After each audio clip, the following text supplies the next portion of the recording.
malgré ce que je peux faire pour ce pays, je ne peux pas le faire. Voilà, pour un tas de considérations. Alors, mon histoire, c'est quoi?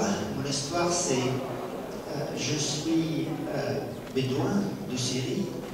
Je suis né dans cette région désertique qui part du Sinaï, qui traverse l'Arabie Saoudite, la Jordanie, l'Irak, la Syrie, et qui va vers une partie de la Turquie. Donc, lorsque vous regardez mon passeport, en fait, il n'y a pas de date de naissance.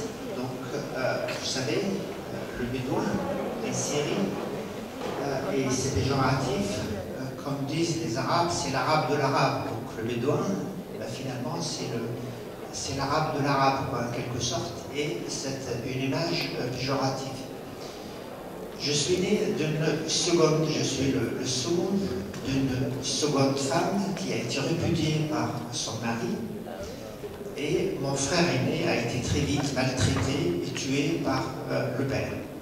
La mère morte pratiquement à la naissance, à ma naissance, et j'ai été élevé par une grand-mère qui, elle, faisait tout pour que j'aille pas à l'école. Pour elle, l'école, c'était pour les fainéants.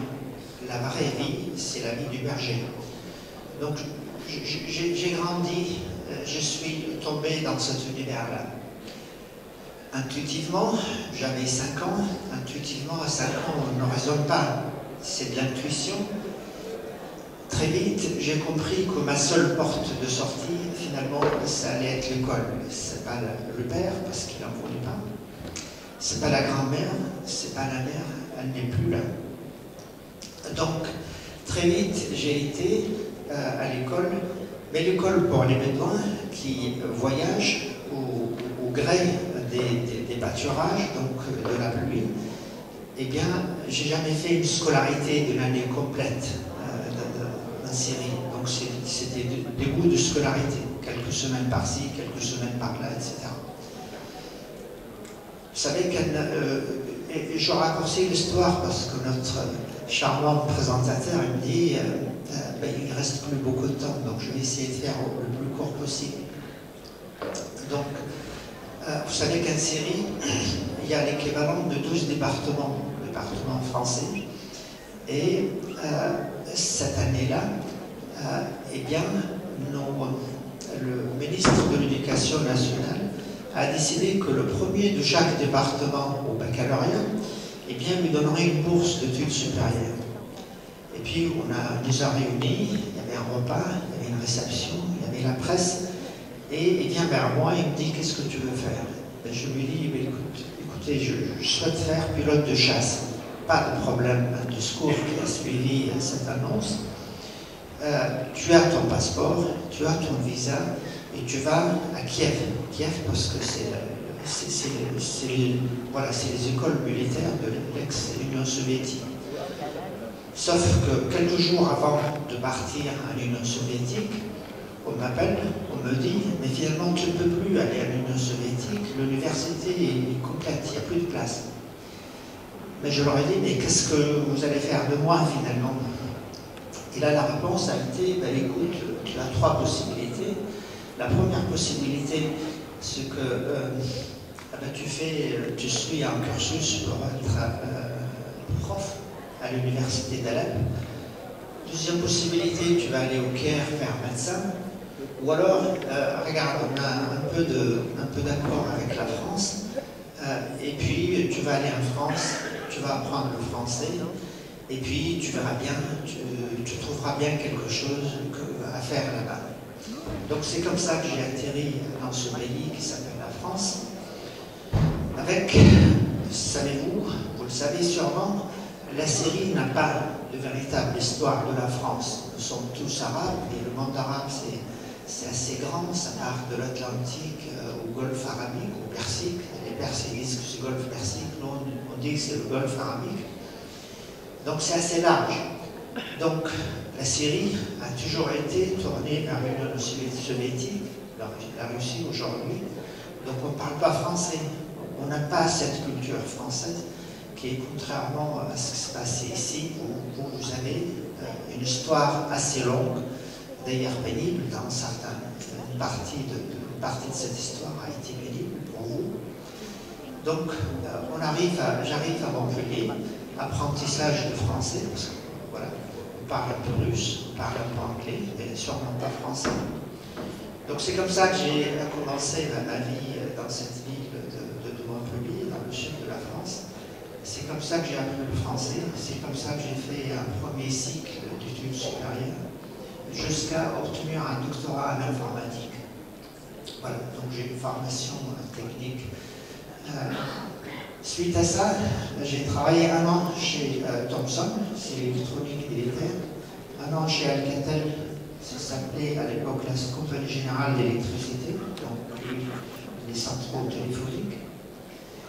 Et puis, je suis parti 4 ans à Abu Dhabi, donc on est dans les années 80, pour créer avec, et c'était mon premier contact avec l'Algérie, parce que l'Algérie avait des accords avec les Émirats Arabes Unis pour aider ces pays-là, ce pays, les Émirats Arabes Unis, à créer la première société pétrolière. Donc on était un groupe d'Arabes. Les Émiratis à l'époque c'était des Bédouins comme moi, donc ils ne savaient pas faire en fait. Donc l'apport technologique de l'Algérie, et on se trouvait entre Algériens, Tunisiens, Marocains, Syriens, Palestiniens, Irakiens, etc. Et c'est comme ça qu'on a fait la première société qui s'appelle l'Abu Dhabi National Oil Company. Au bout de 4 ans, je voulais arrêter. Je suis retourné en France parce que mon fils aîné venait de naître. Et puis je voulais réintégrer la France. Je ne savais pas quoi faire. Donc, avec ce que j'avais avant, j'ai passé un certain temps à savoir ce que j'allais faire. Et j'avais l'idée de créer le premier ordinateur portable. Donc on est dans les années 85. Premier ordinateur portable, donc ce qu'on faisait avec des camarades de l'université, on achetait des cartes électroniques qu'on programmait, assez grandes. À l'époque, rappelez-vous, les ordinateurs, c'était des armoires, et pas à finir, des choses assez importantes. Donc, après, on achetait des boutons dans le commerce pour faire des claviers, voilà, qui pouvaient ensuite, on achetait ce qu'on appelait un coupleur acoustique pour faire de la télécommunication. Et bref, et on achetait un écran pour visualiser. Et l'écran, c'était un écran de télévision, donc assez grand, il n'y avait pas les écrans en plat. Bref, on faisait réellement un ordinateur portable, le tout on le mettait dans une valise assez rigide. Et puis, notre truc était portable réellement, il marchait à peu près, et, sauf qu'il n'était pas vraiment portable parce qu'il pesait 25 kg, mais c'était quand même un ordinateur portable. La première application a été de faire en arabe les affichages arrivées, départ dans les aéroports, dans les pays arabes. Cette entreprise, je l'ai vendue et j'en ai tiré une certaine somme d'argent. Un jour, je suis dans un village du sud de la France, quelqu'un vient me voir, me dit: est-ce que ça t'intéresse de reprendre une entreprise d'échafaudage qui est en difficulté?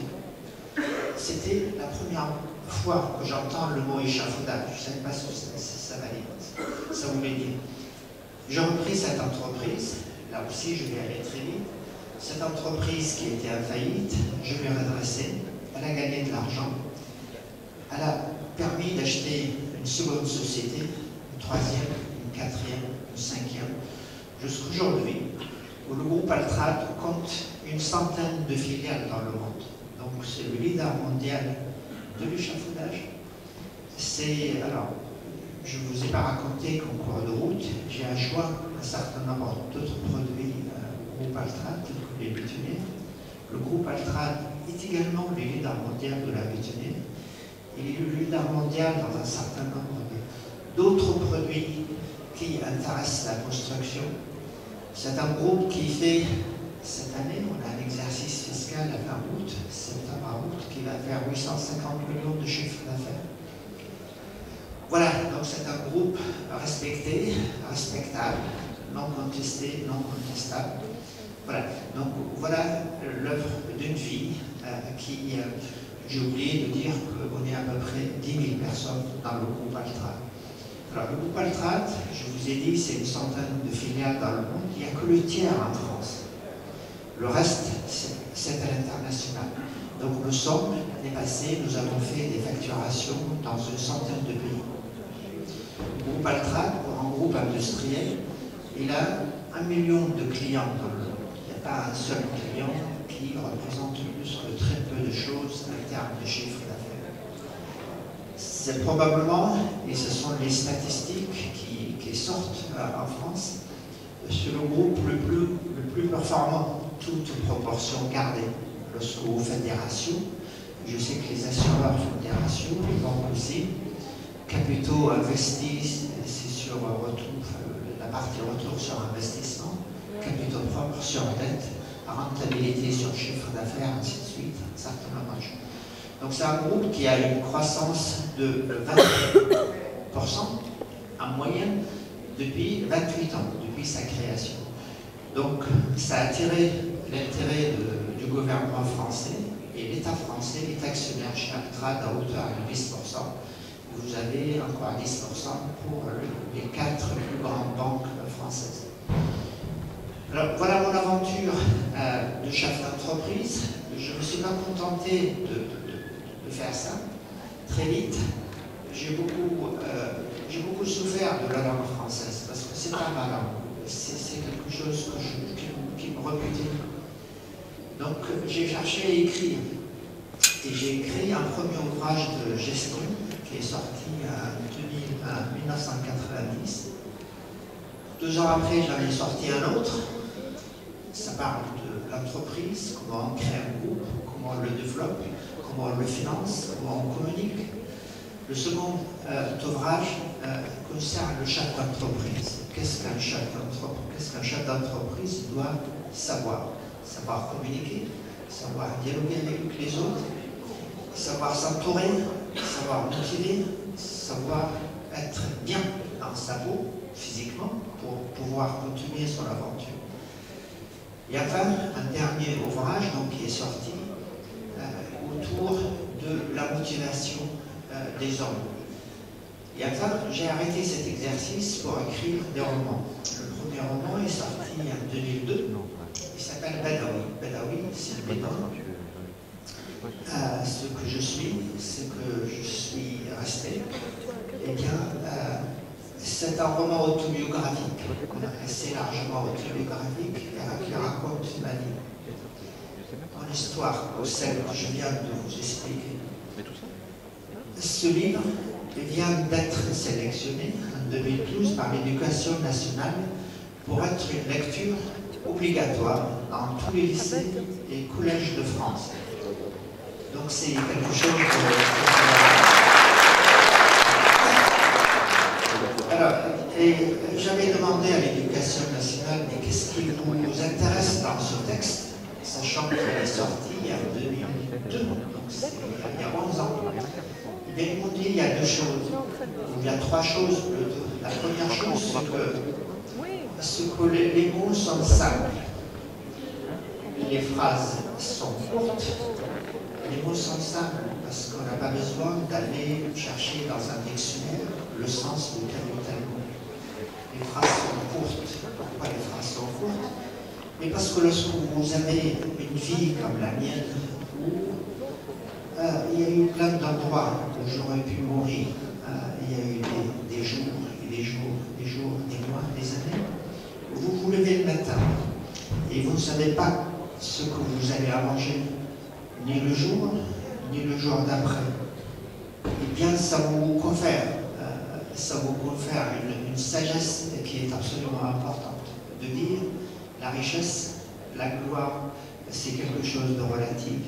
C'est quelque chose qui se mérite, mais qui a la particularité d'être éphémère, qui peut disparaître à tout moment. L'authentique, ce que vous disiez, ce sont les hommes. Ce qui est authentique, ce sont les hommes qui créent, qui goûtent. Pour revenir donc au raisons de l'Éducation nationale, les phrases sont courtes. Le mot, c'est pas compliqué. Mais pourquoi faire des phrases courte dans un roman autobiographique, mais parce que vous êtes dans le désert et c'est difficile d'utiliser des mots opulents, des mots où il y a beaucoup d'artifices autour des phrases, mais non, il faut rester authentique à ce que vous décrivez. La seconde raison qui a été avancée par l'Éducation nationale était de dire eh bien, il y a un message finalement dans ce roman, parce que pour créer des réalisations dans la vie, ben, il faut du temps. Prenez le groupe Altrad, parce que mon groupe s'appelle le groupe Altrad, c'est mon nom. Eh bien, normalement, il faut 2-3 générations pour le faire. C'est votre grand-père qui commence quelque chose, c'est votre père qui continue l'aventure, éventuellement, c'est vous qui allez porter la suite. Et dans mon histoire, je l'ai fait à l'espace d'une vie qui n'est pas encore terminée, elle va peut-être continuer. Donc, il y a cette notion de raccourcissement de temps. Il est possible de raccourcir. Et enfin, et c'est celle qui est la troisième raison qui me fait le plus plaisir, eh bien, le troisième message, c'est possible, finalement. C'est possible, vous le disiez tout à l'heure, c'est possible à condition de mettre les moyens, de consentir l'effort qui est nécessaire pour y arriver. Mais la contrepartie, malheureusement, de ça, c'est que ce n'est pas garanti. Donc, on n'a pas une société d'assurance qui garantit comme quoi, si on travaille, si on investit, qu'on réussisse. Parfois, ça ne réussit pas. Et enfin, il y avait un mot qui me plaît beaucoup. Vous m'invitez, vous me donniez une demi-heure, j'aurais pu vous parler pendant 3 jours. Eh bien, mais il n'y a pas la place. Il y a un mot qui me plaît beaucoup dans ce que vous êtes, vous, nous, les Arabes. Mais il y a le mot émotion. Émotion. Moi, je sens, je vous sens, je vous sens. Lorsqu'on est parachuté dans un monde occidental, eh bien, cette émotion, on ne la sent pas de la même manière. Je ne suis pas en train de dénigrer quoi que ce soit. J'ai la nationalité française, donc je suis français sur le papier, sans date de naissance, sans le mois, sans le jour, sans l'année. Eh bien, l'émotion dans notre monde arabe est quelque chose d'important. L'émotion, on l'a défini en littérature, c'est comme une chute verticale du conscient. À un certain moment, on est en possession de ses moyens. Il se produit un événement, la naissance d'un enfant, la perte de l'être cher et d'autres exemples. Eh bien, l'intervalle d'un instant, on perd ses moyens. Mais c'est ça l'émotion. C'est ça l'émotion. Et puis, je trouve ça dans la littérature, je trouve ça dans les affaires, lorsque on part de rien, et puis on fait vivre 10 000 personnes dans le monde, et lorsqu'on arrive à apporter aux autres, quelle que soit leur nationalité, construire, mettre en place et faire vivre par les faits ce côté fraternité, solidarité, entraide. C'est ça qui me passionne. Voilà, je voulais terminer ici pour vous dire que j'ai amené un exemplaire de chaque ouvrage que je vais donner à Oula. Mais je pourrais vous envoyer, si je vous adresse tout ce que vous voulez de ce que j'ai écrit, je vous l'enverrai un cadeau, voilà, avec beaucoup de plaisir. Je voulais vous remercier.